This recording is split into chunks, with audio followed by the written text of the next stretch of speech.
Dear students, ഇന്ന് നമ്മൾ രബീന്ദ്രനാഥ ടാഗോറിന്റെ അതിമനോഹരമായ ഒരു കവിതയാണ് പഠിക്കാൻ പോകുന്നത്. കവിതയുടെ പേര് and in wonder and amazement I Singh. ഈ കവിത പ്രകൃതിയുടെയും പ്രപഞ്ചത്തിന്റെയും വിസ്മയങ്ങളെക്കുറിച്ചുള്ളതാണ്. കവി ഈ ലോകത്തെ അങ്ങേയറ്റം അത്ഭുതത്തോടും വിസ്മയത്തോടും കൂടിയാണ് നോക്കിക്കാണുന്നത്. സൂര്യനും നക്ഷത്രങ്ങളും നിറഞ്ഞ ആകാശം, ജീവൻ നിറഞ്ഞ ഈ പ്രപഞ്ചത്തിൽ തനിക്കൊരിടമുണ്ടല്ലോ എന്നോർത്ത് കവി ആനന്ദിക്കുന്നു. ലോകത്തെ ആട്ടിയുലയ്ക്കുന്ന നിത്യതയുടെ പ്രവാഹത്തിന്റെ വലിവ് സ്വന്തം രക്തത്തിൽ അനുഭവിക്കാൻ കവിക്ക് കഴിയുന്നു. കാട്ടിലൂടെ നടക്കുമ്പോൾ പുൽനാമ്പുകളെ സ്പർശിക്കുന്നത്, പൂക്കളുടെ ഗന്ധം, ചുറ്റും ചിതറിക്കിടക്കുന്ന സന്തോഷത്തിന്റെ സമ്മാനങ്ങൾ എന്നിവയെല്ലാം കവിയുടെ മനസ്സിനെ ഭ്രാന്തനാക്കുന്നു. അതുകൊണ്ട് കവി കണ്ണും കാതും ഹൃദയവും തുറന്ന് ഈ ലോകത്തെ അറിയാനും അറിഞ്ഞതിലൂടെ അറിയാത്തതിനെ, അതായത് ദൈവികമായതോ നിഗൂഢമായതോ ആയ സത്യങ്ങളെ തേടാനും ശ്രമിക്കുന്നു. ഈ അത്ഭുതങ്ങളെല്ലാം കണ്ട് കവി വിസ്മയത്തോടെ പാടുന്നു. കവിതയുടെ ആശയം നമുക്ക് വിശദമായും നോക്കാം. And in wonder and amazement I Singh എന്ന കവിത പ്രകൃതിയോടുള്ള കവിയുടെ ആഴമായ ഭക്തിയും സ്നേഹവുമാണ് പ്രകടമാക്കുന്നത്. ആദ്യ ഭാഗം: ആകാശത്ത് സൂര്യനും കോടിക്കണക്കിന് നക്ഷത്രങ്ങളും, ചുറ്റും ജീവൻ തുടിക്കുന്ന ഈ പ്രപഞ്ചവും, ഇത്രയും വലുതും മഹത്തരവുമായ ഒരു സൃഷ്ടിയിൽ ഒരു കൊച്ചു മനുഷ്യനായി എനിക്കും ഒരിടം കിട്ടിയല്ലോ എന്ന ബോധമാണ് കവിയുടെ സന്തോഷത്തിന്റെ അടിസ്ഥാനം. ഞാനുമുണ്ട് ഈ പ്രപഞ്ചത്തിൽ എന്ന ആ ഒരു അറിവിൽ കവി വിസ്മയഭരിതനായി പാടുകയാണ്. രണ്ടാം ഭാഗം: നിത്യതയുടെ കുതിച്ചെത്തുന്ന വേലിയേറ്റം എന്നതിലൂടെ കവി ഉദ്ദേശിക്കുന്നത് സമയത്തിന്റെയും മാറ്റത്തിന്റെയും പ്രവാഹത്തെയാണ്. ഈ ലോകം ഒരിക്കലും ഒരിടത്ത് നിൽക്കുന്നില്ല. അത് നിരന്തരമായി ഉയരുകയും താഴുകയും മാറുകയും ചെയ്യുന്നു.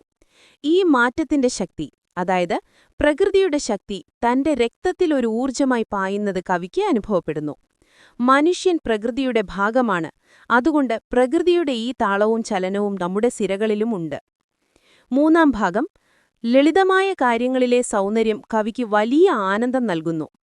കാൽ കീഴിലെ പുൽനമ്പുകൾ പോലും കവിക്കൊരു അത്ഭുതമാണ്. ഒരു പൂവിന്റെ സുഗന്ധം കവിയുടെ മനസ്സിനെ വല്ലാതെ ഭ്രാന്തനാക്കുന്നു. അതായത് ആ ഗന്ധം കവിയിൽ അത്രയേറെ തീവ്രമായ വികാരങ്ങൾ ഉണർത്തുന്നു. ഈ ലോകം സന്തോഷവും ആനന്ദവും വാരിക്കോരി നൽകുന്നുണ്ട്. അത് കാണാൻ കഴിയുന്നവന് ഈ ലോകമൊരു സമ്മാനമാണ്. നാലാം ഭാഗം: ജീവിതത്തിൽ പുതിയ അറിവുകൾ നേടാനും സത്യം കണ്ടെത്താനും കവി ശ്രമിക്കുന്നു. അതിനായി കവി എല്ലാ ഇന്ദ്രിയങ്ങളെയും തുറന്നിടുന്നു. ചെവി കൂർപ്പിക്കുന്നു, കണ്ണ് തുറക്കുന്നു, ഹൃദയം തുറക്കുന്നു. അറിഞ്ഞതിന്റെ മധ്യത്തിൽ ഞാൻ അറിയാത്തതിനെ തേടി എന്ന വരി വളരെ പ്രധാനമാണ്. നമുക്കറിയാവുന്ന ഈ ഭൗതിക ലോകത്തിന് പിന്നിൽ നമുക്കറിയാത്ത മറ്റൊരു നിഗൂഢ സത്യമുണ്ട്. ഒരുപക്ഷെ ദൈവമോ ജീവിതത്തിന്റെ രഹസ്യമോ ആയിരിക്കാം. ആ അറിയാത്ത സത്യത്തെ തേടുന്ന ഒരു അന്വേഷകനാണ് കവി. ഈ അന്വേഷണമാണ് അദ്ദേഹത്തിന്റെ പാട്ടിന് കാരണം. ഇനി നമുക്ക് കവിയെ പരിചയപ്പെടാം. രബീന്ദ്രനാഥ് ടാഗോർ 1861 മുതൽ 1941 വരെയായിരുന്നു അദ്ദേഹത്തിന്റെ ജീവിതകാലം. ടാഗോർ വെറുമൊരു കവി മാത്രമല്ല, അദ്ദേഹം ഒരു ബഹുമുഖ പ്രതിഭയായിരുന്നു. അദ്ദേഹം ഒരു കവി, നോവലിസ്റ്റ്, നാടകകൃത്ത്, ഉപന്യാസകാരൻ എന്നീ നിലകളിൽ പ്രശസ്തനായിരുന്നു. അദ്ദേഹം ഒരു സംഗീതജ്ഞനും ചിത്രകാരനും കൂടിയായിരുന്നു. അദ്ദേഹത്തിന്റെ കവിതാസമാഹാരമായ ഗീതാഞ്ജലിക്ക് 1913 സാഹിത്യത്തിനുള്ള നൊബേൽ സമ്മാനം ലഭിച്ചു.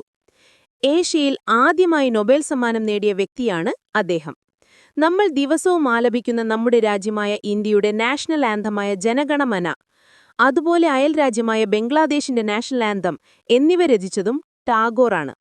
അപ്പോൾ മനസ്സിലായല്ലോ, പ്രകൃതിയുടെ അത്ഭുതങ്ങളെ സ്വന്തം ഹൃദയത്തിൽ ഏറ്റുവാങ്ങി വിസ്മയം നിറഞ്ഞ ആനന്ദം പാട്ടിലൂടെ ലോകത്തിന് നൽകിയ മഹാനായ കവിയാണ് രബീന്ദ്രനാഥ് ടാഗോർ.